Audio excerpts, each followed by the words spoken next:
Hello, everyone, and welcome to the Very Reasonable Pilots podcast. I'm your host, Chelsea. Along with me is always my co-host, editor, producer, co-pilot, gunner, navigator, orator, and podcasting associate, and needlessly obtuse podcasting associate, Jacob Gloth. How you doing today, Jacob? I am great, especially since I cut out that whole intro where we argued for 20 minutes about whether or not something was based on something or merely inspired by. Heavily inspired by. I'm great because you said especially instead of especially, and I'm gonna make fun of you for that, so fuck you. Oh, okay, so you're making fun of the way I'm speaking when you're the guy who said mate a couple minutes ago. Mate, by the way, is not how you speak. You can say that if you're English, you're not English. You are American. I'm not English. You sound like I'm an American living when you in use Scotland. their words. There's no English here, alright? No one here is English. Fuck the English. I'm an American living in Scotland, alright? Mate. Alright, Paul. Are you speaking Scottish? I'm not gonna talk like that again. I hated that. Yes. I'm sure you're speaking English, so. Nah, I'm speaking Scottish, bitch. I have a TV show. I have a TV show to pitch to you today. Except for fucking plot twist, it's not a TV show, it's a movie. Because I couldn't really break a TV show with this title that you gave me last week, which is The Time Is Always Now. Alright? Oh yeah. Great title. Now, I don't know if you cut this out or if people listened to the very end of last week's episode. I wanted to make a cooking show. I'm confused, Charlie. Wouldn't you know what I cut out and what I didn't cut out because you listened to last week's episode? I listened to most of last week's episode. I do kind of feel like a narcissist if I'm listening to the whole show. That makes me feel like an ass, you know? I'm 40 minutes into listening myself tell a story. It makes me feel last week it was me tell a story, if you remember correctly. I know. So you could. I get it. You don't have the attention span to listen to me tell a story. You're probably checked out the whole time staring at your phone. Yeah. I was TikToking, dude. But I have since come up with a show, a movie based off the title that you gave me that does not involve the spice thyme or the herb. It's an herb. That's good. It would have been a shit show. Doesn't matter. If you had pitched a cooking show with that awesome title, The Time Is Always Now. I was going to be really pissed if you had pitched a cooking show and I would have rescinded the title, as I said last week. I think it would have been great. Also, can I just say, you pitched a fucking show called The Worst Raisin in the World, so I don't think either of us is in any show. You don't even know the name of The Worst Raisin. It was your title idea. I know. Can't even remember it. It was the worst raisin in the world. I was too busy TikToking it, wick-walking it. Now I have to go to the YouTube channel to look at the ugliest. title. Oh, the ugliest raisin in the world. Either way, fucking the worst.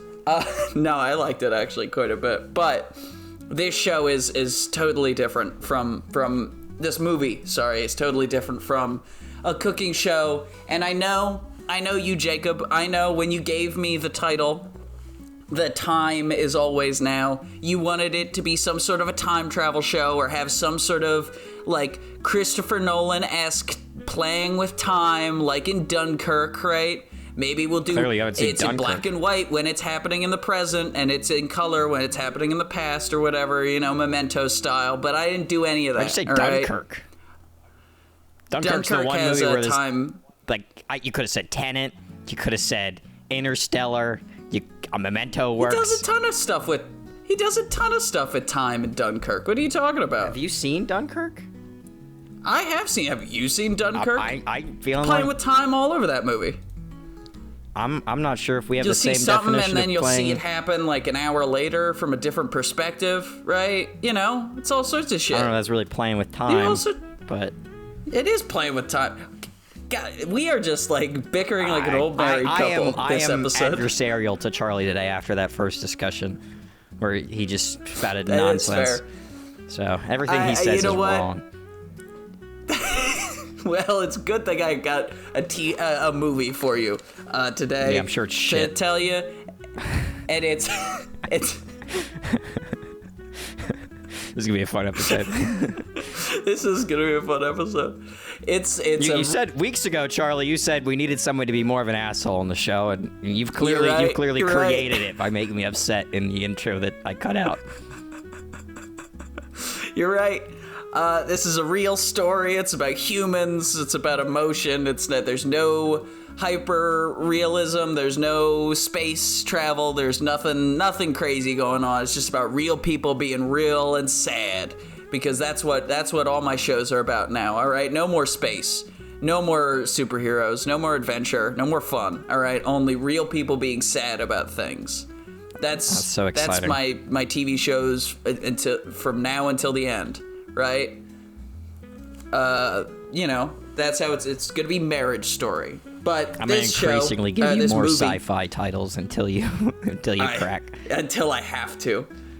The and Man then I'm gonna from make it about Mars. Captain Weird. It's gonna be Captain Weird. If you give me a sci-fi title, it's gonna be about Captain Weird going through a divorce or something. Something equally as sad. But this is a movie, and it's about two women, and they have a road trip across America. Down America, I guess. Sandra Shelley is a 34-year-old real estate attorney who lives alone in Chicago after she graduated from Brown.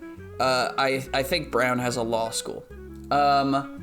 She loved her father dearly and deeply, and she has a lot of very, very complicated feelings towards her mother, who left when she was a very young child, right?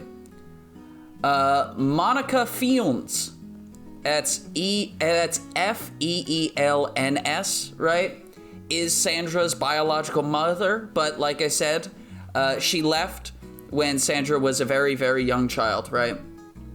And they haven't seen each other for years. Every once in a while, Monica will send her a card saying congratulations for graduating, congratulations, happy birthday or whatever, but they haven't seen or spoken to each other in person in years, probably since Sandra's 18th birthday, right?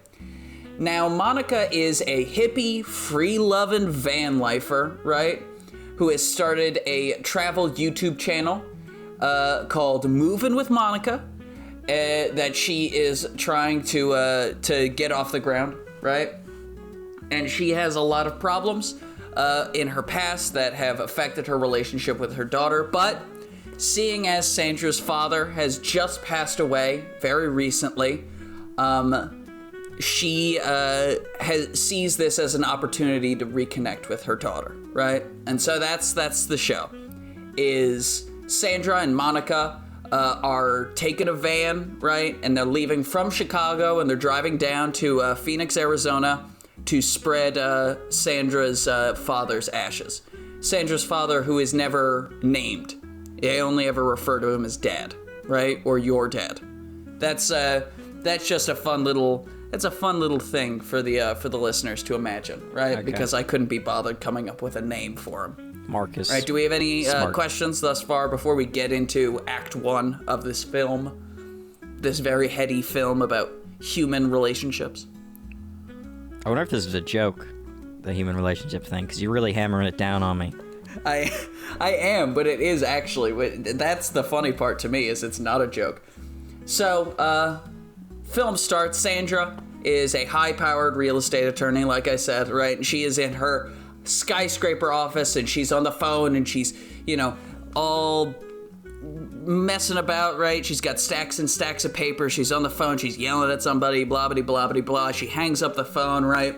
He gets another phone call. It starts to ring. She picks it up. She looks at the caller ID. She puts it down, right? And she starts packing up, right? She doesn't even hang up the phone. She just doesn't look at it and lets it buzz, right? It buzzes for a few minutes. Sandra's finally about to walk out the door when her assistant Todd says, sorry, Miss Shelley, there's a phone call on for you in line 1. Not the time, Todd. Now is not the time, right? And that's what she says as she storms out of the office, right?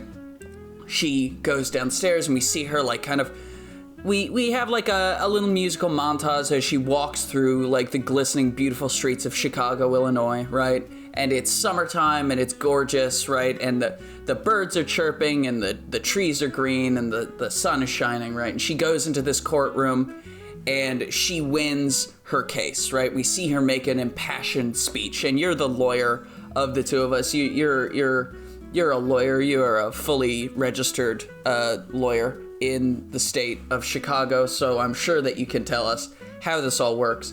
That's right, the state of Chicago, not the city. And so she wins a settlement for the tenants of this building after the tenants, like, complained about unsafe living conditions and cockroaches and rats and, you know, all sorts of musty, busted shit in their building.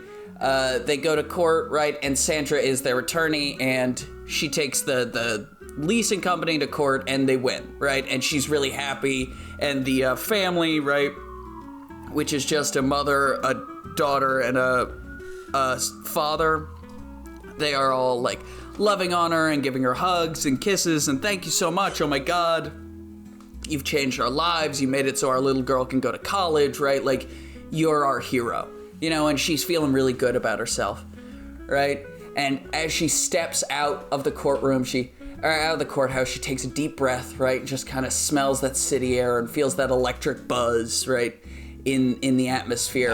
And then she looks down the stairs, down the courthouse stairs, and she sees her mother, Monica, standing there. And her mother is this skinny, gray-haired hippie lady, right? And she is just, like, grinning ear to ear, holding a bottle of wine with a pair of sunglasses glued onto it, right?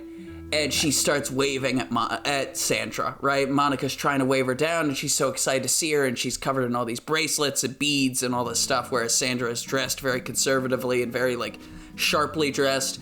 Monica is the complete opposite, you know?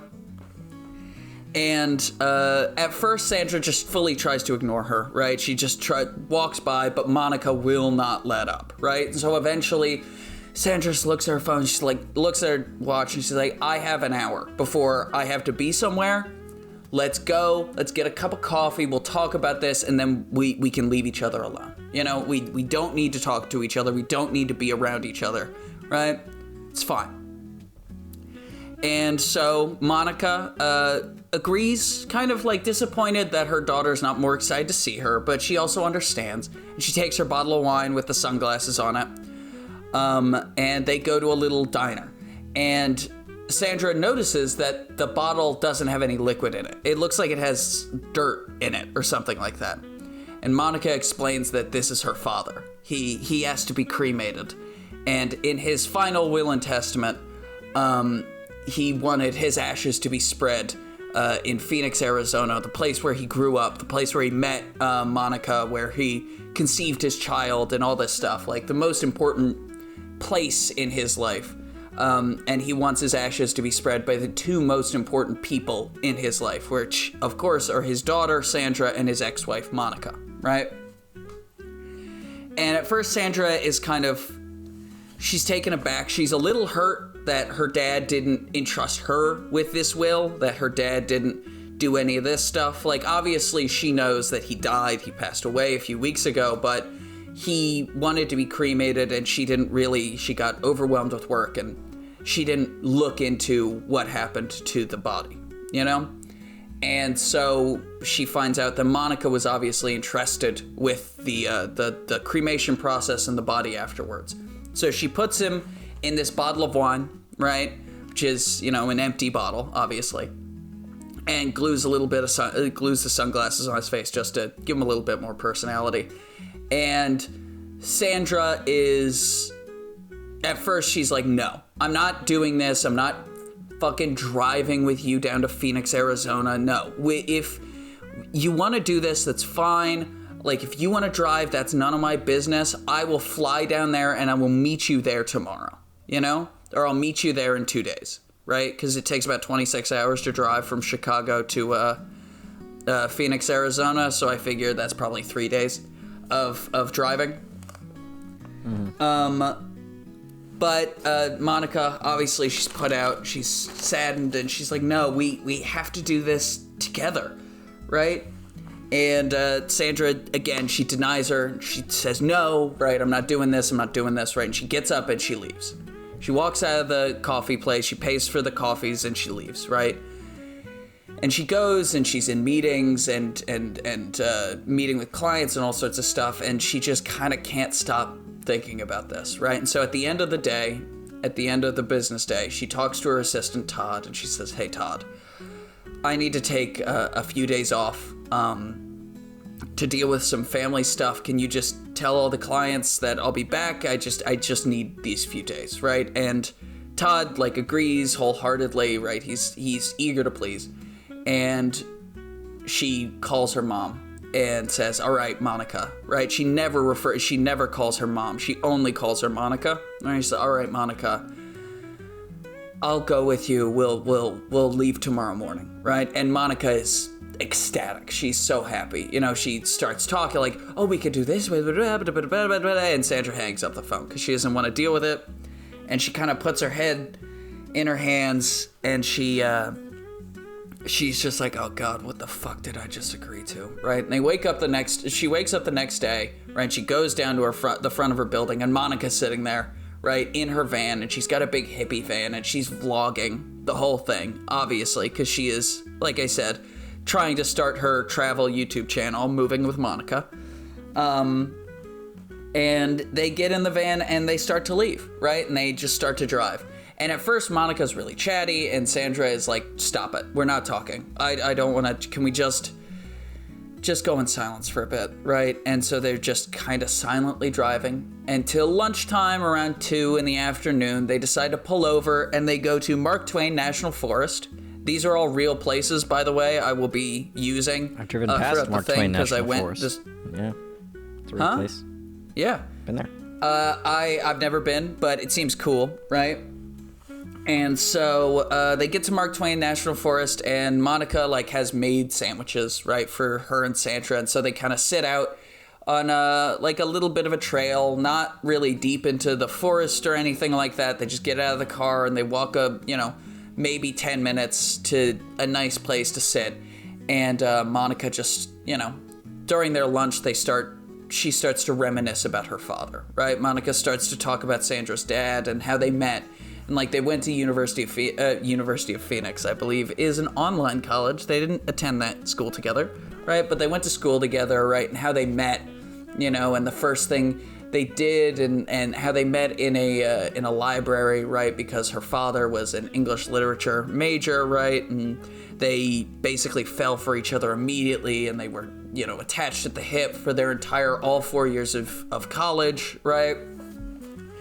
And Sandra and Monica, they bond a little bit, and they laugh and they smile together, right, and all this stuff. And Sandra is kind of getting a little bit more comfortable with Monica while still kind of keeping her at arm's length. And they get back in the car and they drive off, into the night, right? So they're driving, right, and as they're traveling, they decide to put on some of Sandra's dad's favorite music, which is, of course, Bob Dylan, because all of my characters love Bob Dylan, because I love Bob Dylan, because he's great. That's right. And so they're listening to Bob Dylan, they're singing along, and they're having a kind of a good time, right? Sorry. They're having a good time, and then Sandra lights a cigarette, right? And Monica is furious, because Sandra's father died of lung cancer. She is furious at her, right? And so Sandra's smoking the cigarette and getting more and more angry at Monica, because Sandra's it goes without saying, but Sandra underneath everything is how dare you try and tell me how to live my life now, right? You left when I was 2 and now I'm 34, right? 32 years have passed and you're trying to parent me. Don't you fucking dare, basically. And Monica's like, no, you can't be doing this, don't smoke, right? And eventually Sandra just gives up and she's like, you know what? Now is not the time. Now is just not the fucking time. And she throws the cigarette out the window, right? And they kind of stew silently for a minute when police lights start to flash in their rear view. And they get pulled over. And I'm gonna say that Monica is not probably the best person you want to have driving a car when you get pulled over. Partially because she's gonna be vlogging, and partially because she doesn't have a great respect for authority. But needless to say, they eventually find themselves spending the night in a Amarillo jail cell, right? Because they were, arrested by the cop who didn't like their attitudes and all this stuff, right? And so they're sitting in the jail cell, and at first they're kind of like bummed and sad, and Monica and Sandra are angry at each other, right? And eventually, through talking with the other women in the cell, right, and kind of like making friends, and Monica's very friendly and very outgoing, whereas Sandra's kind of more reserved and quiet. Yeah. But eventually Monica and Sandra are like, they spend the entire time that they're in jail with these other women singing sea shanties, like singing and dancing and having a really good time throughout their time in jail, right? And eventually they're able to post bond, and they have coffee together. Or no, sorry. They don't have coffee together, but they have a really good time in jail, basically. We'll get to the coffee. There's a lot of different liquids being drunk throughout this show because I was drinking coffee while I was making it, right? And so they get out of jail, right? And it is probably around 1 o'clock in the morning, and Sandra insists on going to a bar and having a nightcap because she's had a really long day. She smells like shit. She spent the last few hours hanging out with prisoners, with thieves and drug dealers and stuff like that. And she's like, you know what? We're going to a bar, we're having a nightcap. And Monica's looking really nervous and really anxious. And, they get in the bar, and Sandra orders a whiskey double, right, on the rocks. And Monica gets a club soda, right? And after throwing back her whiskey, right, Sandra kind of grows the cojones, right? Grows the balls to just ask her outright, like, why did you leave? All this, we've had fun together these last few days. Like, why did you leave me and Dad? You left us alone, and he had to work 2 jobs just to take care of everything, and he always defended you, and I never understood why, because you left us, right? And Monica tells the story of after the first few weeks of them being at home together. Monica hadn't drunk her whole pregnancy, and so when she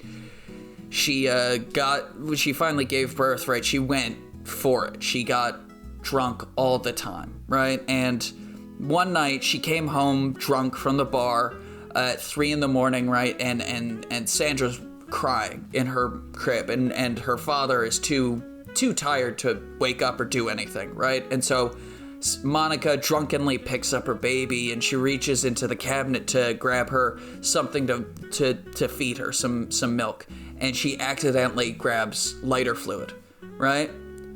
And she accidentally feeds her daughter lighter fluid, and they have to take her to the hospital and get her stomach pumped, and she's in like intensive care for a few days because of this, right? And Sandra's dad basically gave Monica an ultimatum. He said, you can either take care of your daughter, or you can drink.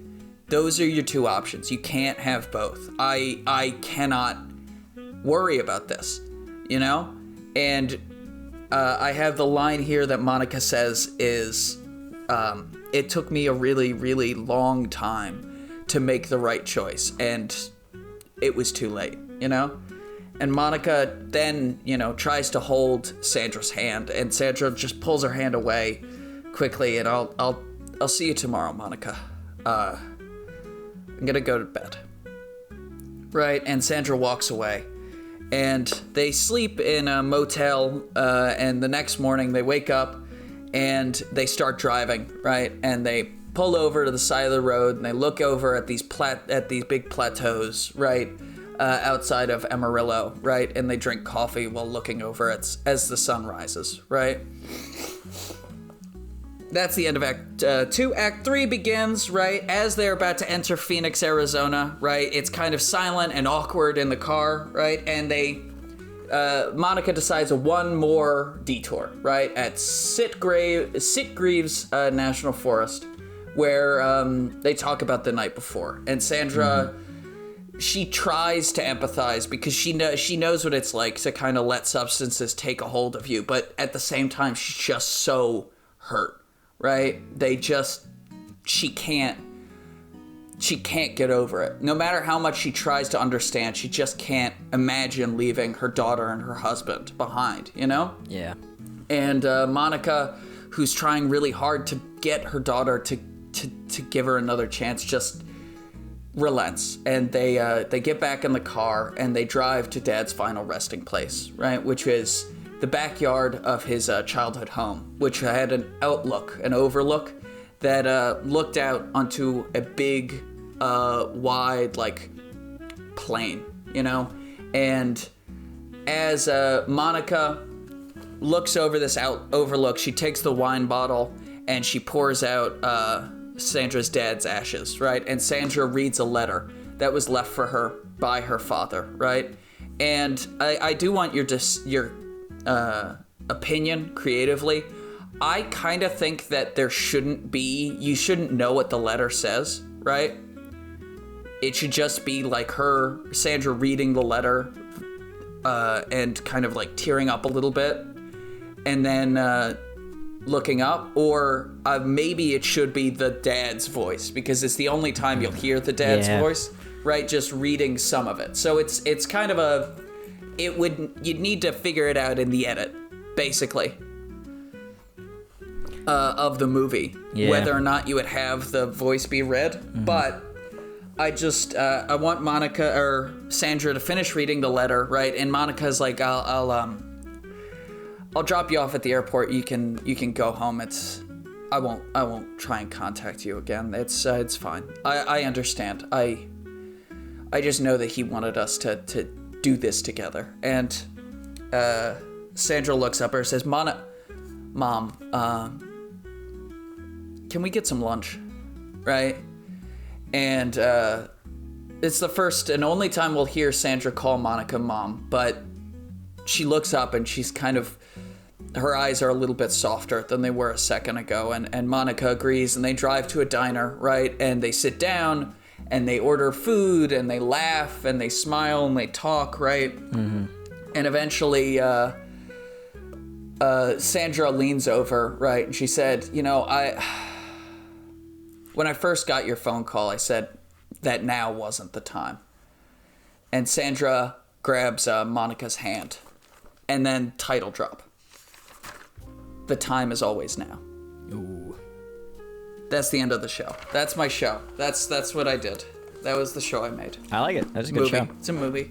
Or the movie. Yeah, I thought it was fun. It's got a happy ending, which I know is rare for me, especially in my shows that are about real people. I thought you were going to end it on the letter. I thought the way it was going that you were going to have her like reading the letter and then like look at her mom and then title card. Yeah, I was thinking about that, but I was also kind of like, that feels a little tacky, you know? It feels a little bit like something I would do. So I was like, let me try something else. Let me just make that final scene. It feels like something you would do. So that's why it's tacky. A little tacky. I don't know if you've listened to your other shows, but tacky's not really something. Sometimes. I can be tacky. Maybe tacky relative to your other shows, but tacky relative to the grand standing of all shows in television. I don't think so. Yeah. But that was the movie I made. I thought it was fun. Mm-hmm. I like it too. Fun in like a Little Miss Sunshine kind of way. Fun in a Little Miss Sun. Is that a movie? Is it a? Yes, that is a movie. It's not. I would like there to be comedy elements of it, but I don't want it to be a comedy. You know, like I don't want it to be out loud funny, haha. Mm-hmm. But I do want, like, there is a scene where they're in a ladies' jail and they're singing sea shanties, right? And women are getting drunk on like toilet wine and stuff. So that sort of thing. Yeah. Yeah, that's the show I have. Thank you, everyone, for listening. to the Very Reasonable Pilots podcast. I've been your host, Charles. Along with me has always been my co-host, editor, producer, co-pilot, gunner, navigator, orator, and podcasting associate, Jacob Gloth. If you like what you heard here and you want to hear more, please give us a like, a follow, subscribe, tell your friends, tell your family, tell your dog, tell your cat, and remember, we will be here next week with a brand new televisual series by the title of Jacob, pick a title between 1 and 4. 1 and 4. Also, 1 and 4, and also I am going to make a rule now that you have one veto. You can say no to one title. Oh, is 1 really that bad on it? Yes. I'll pick 1. Oh, 1? Okay, that's fine. Love in a vacuum. Love in a vacuum. Love in a vacuum. Love in a vacuum. Okay. I have one. It might be in space. There is one. Yeah. I have one title here that will annoy the fuck out of you, and it isn't even Res Publica Season 4. It's something even more infuriating, I think. I told you that I don't think, well, unless it's another show that I have to do another season of, I don't think anything can.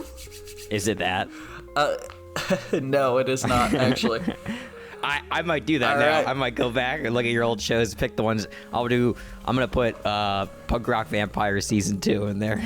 Oh no, not Punk Rock Vampire Season 2. I'll have to dig through my fucking notes. I had to dig through like 8 notebooks that I've gotten written of all the shows. Well, that's fine. I could do that. Thank you, everyone, and please have a good day.